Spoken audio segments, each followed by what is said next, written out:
Сайн байцгаана уу? Бодлор Наран байна. Миний сувагт тавтай морил. Хэрвээ та миний сувагт subscribe таар дамжаагүй байгаа бол яг одоо subscribe-ийг дараад хажууд нь байрлах хонхыг дарснаар миний бичлэгийг орсон даруйд нь үзэх боломжтой шүү.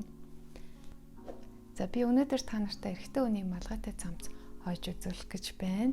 Тэр миний сонгосон материал бол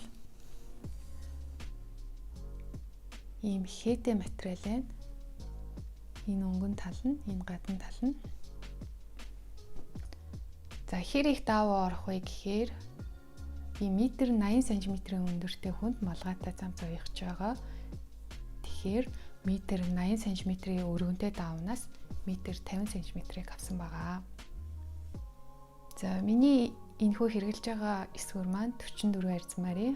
Тэгээд оёлын нэмэгдэл орчихсон учраас даван дээрээ давны суур утсын чиглэлийн дагуу тавиад ямар ч оёлын нэмэгдэл авахгүйгээр эсгэж хэрэглэнэ. За би давуугаа эсгэхээс өмнө хоёр талаас нь эндүүдчихсэн байгаа.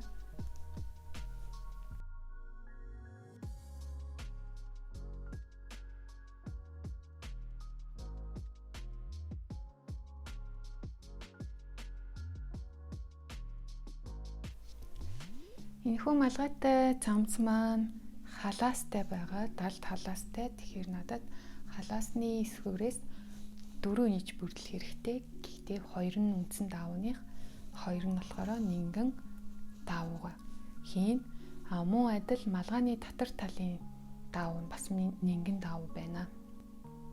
За ингээд тус бүр цамцны ёроолын манжаадаг нэг ширхэг, ханцууных тус бүр нийлээд хоёр ширхэг манжаадаг. Тэгээд нурууны эсвэр маань бүтнээрээ нэг ширхэг, ингрийн эсвэр маань урталтай цахилгаантай учраас салангад хоёр ширхэг, ханцуун маань хоёр ширхэг гэсэн бүрдлээс хувцсны эсвэр маань бүртгэнэ. За хамгийн эхлээд халаасны маань гадна талд харагдах хэсгийг дундуур нь нуулаад хоёр талаар нь ингэж оёно. За ингэж оёсныхаа дараагаар дотор тийш нь өнгөн талын гадна тийш нь харуулж нуулаад эндүүдэж өгнө. За үүнийхээ дараа мөн адил халаасныхаа дотор болон гадар өнгийг нь тус бүр эндүүдэж өгнө.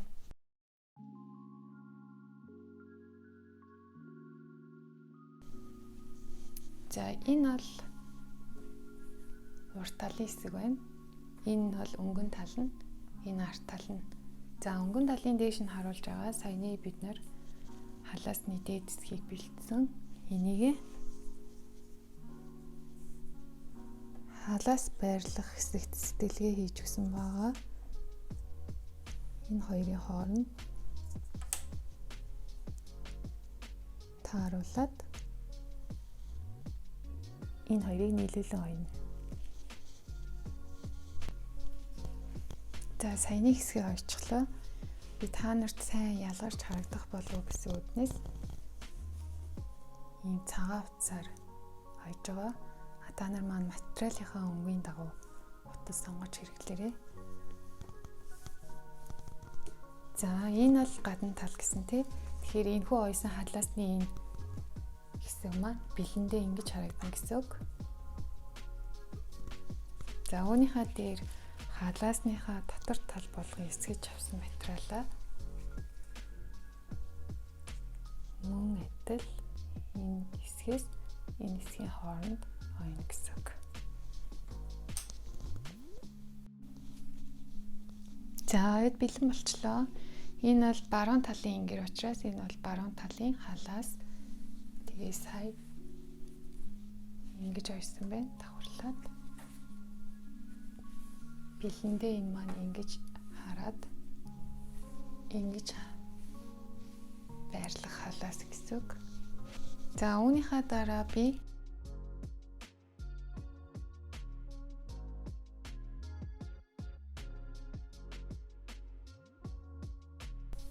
энэ бол ингээ баруун талын сугны хулаас байна.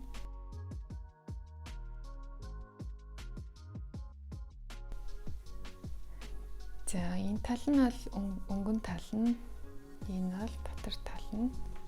Үүнийгээ мөн адил ингэж баярлуулж хагаад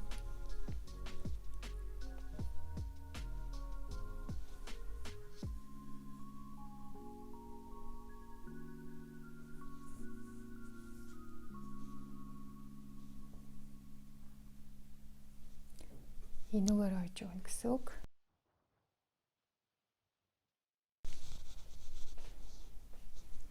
За одоо энэ хоёрыг сэтгэлгээний хооронд ойж өгнө. Ийшээ ингэж гүйцэд ерөөсөө ойж өгөхгүй, дараа нь энэ маань ингээ халаастайгаа залгагдах учраас энэ хэсгийг битүүлж болохгүй. Яг энэ сэтгэлгээнээс энэ хоёрын хооронд л ойш. За ойдол болгоныхаа араас эндүүдэд явах юм бол дараагийн ойдолд илүү хэлбэр болно.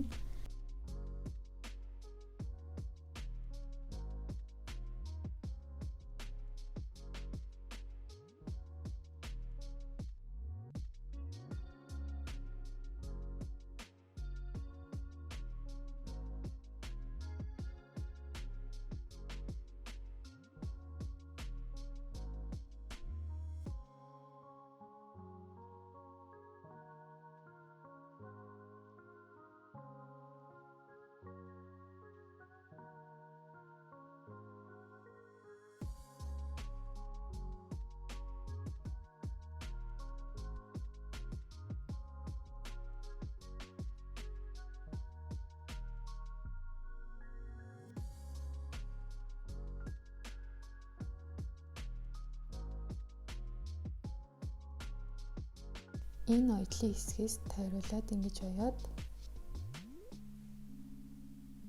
энэ хүртэл ойно гэсэн үг.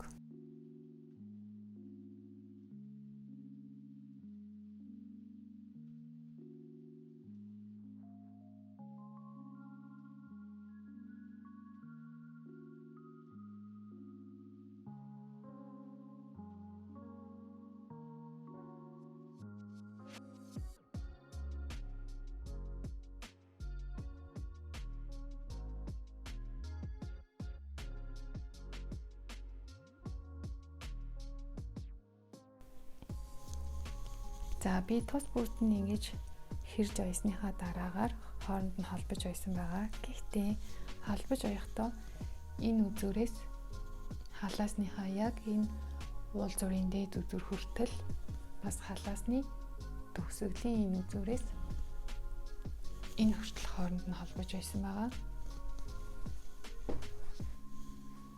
Тэгээд халаас маань ийм онгорхой болж байгаа. За одоо би ойдлоо бүгдийг нь хаагалж эндүүднэ.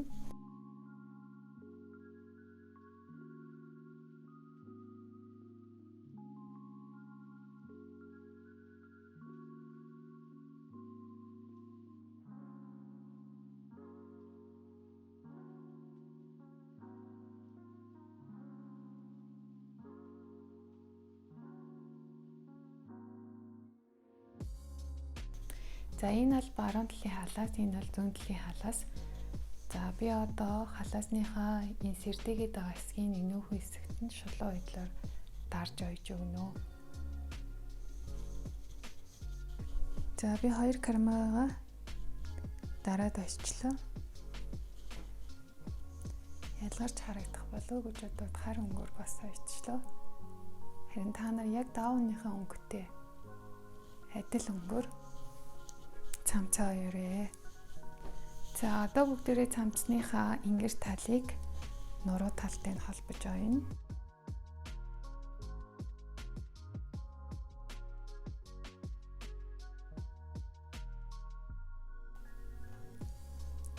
Энэ хэсгийг ойно. Нөгөө тал нь муу адилхан. Цамцныхаа нөгөө ингэрийг дээрээс нь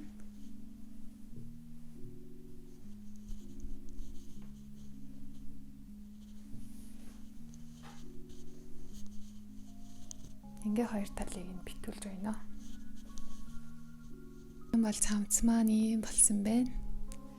Одоо ярал хэсэгт нь би хэмжээр ойж өгнө.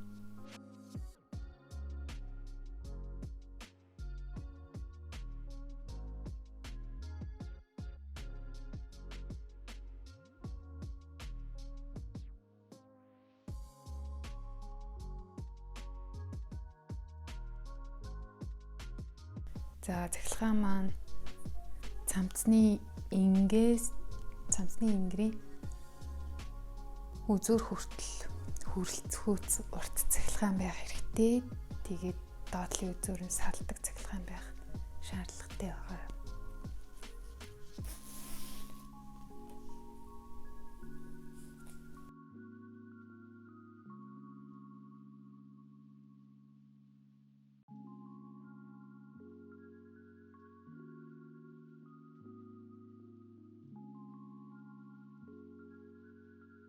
Цахилгаанаа яд дуусчлаа. Гэхдээ миний цахилгаан яг ингрийн үзүүр хэсэгтээ 2 хуруу хэрээтэй дутчихсан. Та нар маань болж өгвөл нэлийн урт цахилгаан аваарай.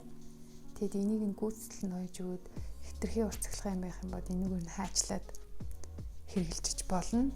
За одоо цахилгааныхаа 2 талын ойдлыг ингэж язаалгаж эндөөдөө түүнийхээ дараагаар цахилгаанаас 5 мм-ийн зайртай шулуун ойдол ингээ 2 талаар нь явуулж өгнө.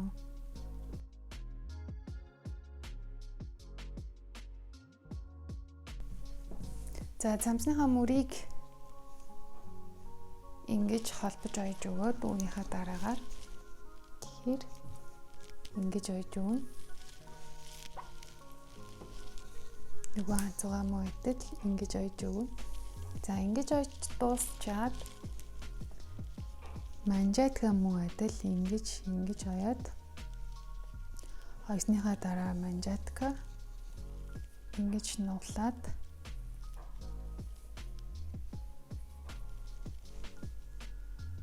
цамцныхаа дотор талд хийгээд ингэж тойруулж ойж өгнө.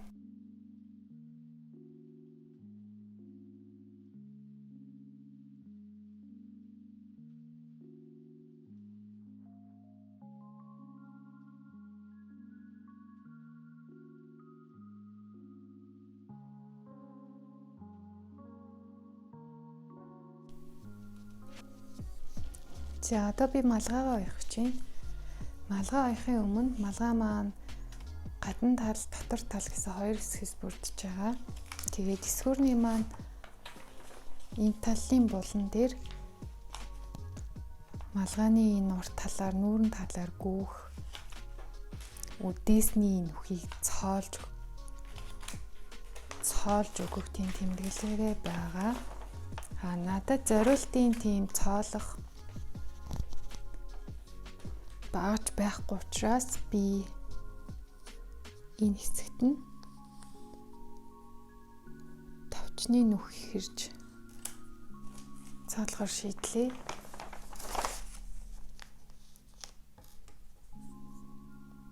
За энэ хэсгийг ингээд тэмдэглэжээ.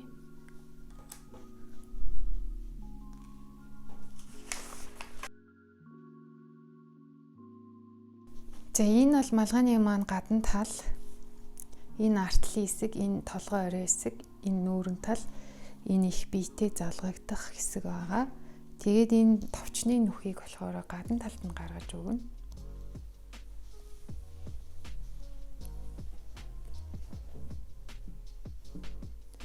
Татар талын материал дээр товчны нүх гаргахгүй. За тэгээд өнгийн өнгөөр нь хавсаргаад малгайныхаа эхлээд арын голын шугамыг ойж өгнө.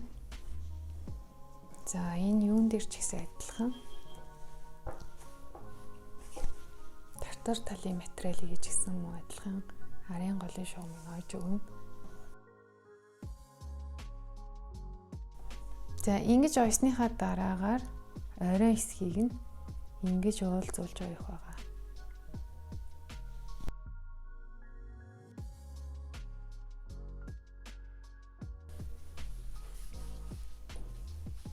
За эндээс тайруулаад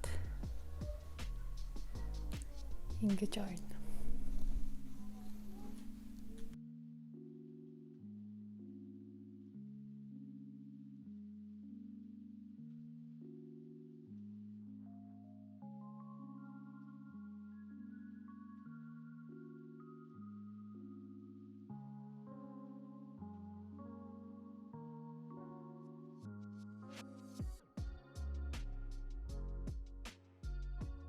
Малгайгаа холбоод аваад дууссан. Одоо малгайгаа цамцтайгаа холбохын тулд малгайны маань энэ гол ойдол гэж байгаа. Энэ гол ойдол энэ өнгөн тал, энэ бас өнгөн тал, өнгийн өнгөөр нь хавсрахад малгайныхаа энэ гол ойдлыг нурууныхаа төвтэй энэ нуруу байгаа. Нурууны төвийн хэсэг эндээ тэртэй холбоодог юм.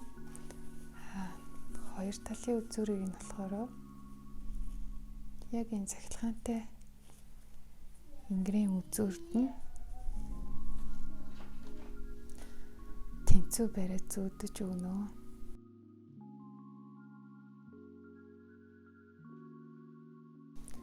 За ингээд малгайныхаа зөвхөн гадна талын давхаргыг цамцны хүзүүний хэсэгтэй нь холбож өгнө.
За түрүүн бид малгайны дотор болон гадар өнгө дотор их биеийг нь хийгээд тэгээд нурууны мөрний залгаа хүртэл нэг үзүүрээс мөрний залгаа хүртэл нөгөө үзүүрээс мөн адилхан мөрний ойдол хүртэл ойж гисэн байгаа. Тэгээд одоо ингээд энэ завсраараа буцаагаад хувцас гаргаад ирнэ.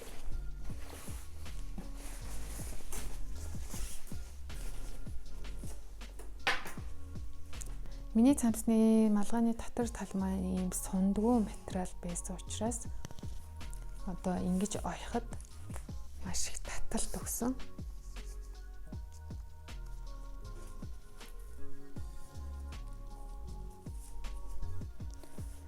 Тийм учраас би одоо үнийг 0.5 мм-ийн хэртэй сэтэлж өглөө. Ингэж ташуу сэтэлж байгаад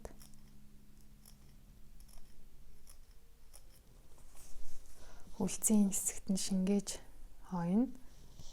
Начиг ийм материал сонгож болохгүй, яг энтэй адилхан ийм сонирхттай материал сонгох хэрэгтэй юм байна шүү.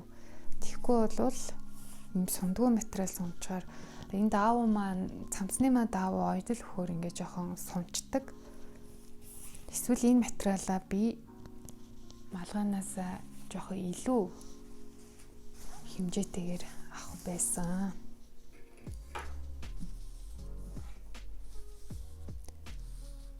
За одоо би энийг ингээд ойно гэсэн үг.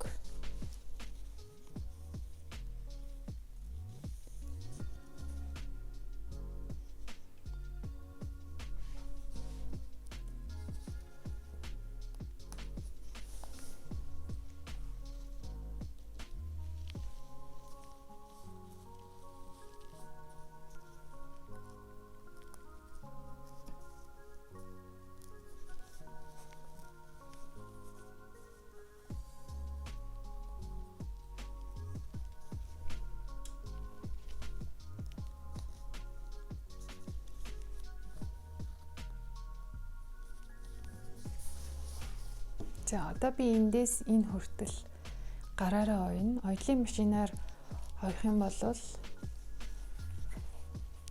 энэ хэсэгт нь ингэж ойдол гарах учраас би гараараа ойхоо шийдлээ. Нонгорхой эсгээс энэ хүртэл гараараа.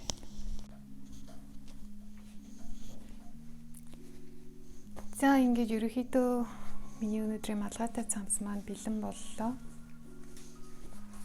Одоо би энэ товчны нүхээ цоолоод малгайныхаа нэг энэ үзүүрээс, энэ талын үзүүрээс ингэж яваад нөгөө талын үзүүр хүртэл шулуун уйдлаар ойж өгнө. Гэхдээ нэг 2 хоруу зайтай.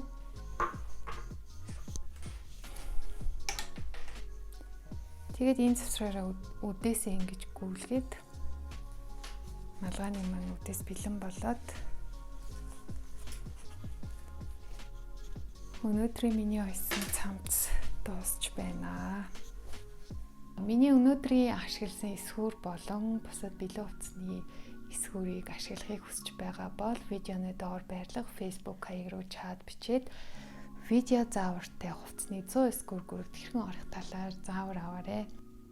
Хэрвээ танд миний бичлэг таалагдсан бол найзуудаа хуваалцаж, лайк дарж, комент бичээд миний сувагт subscribe дарж амжаагүй байгаа бол яг одоо дараарай. Ингээд дараагийнхаа бичлэгээр уулзлаа. Түр баяртай.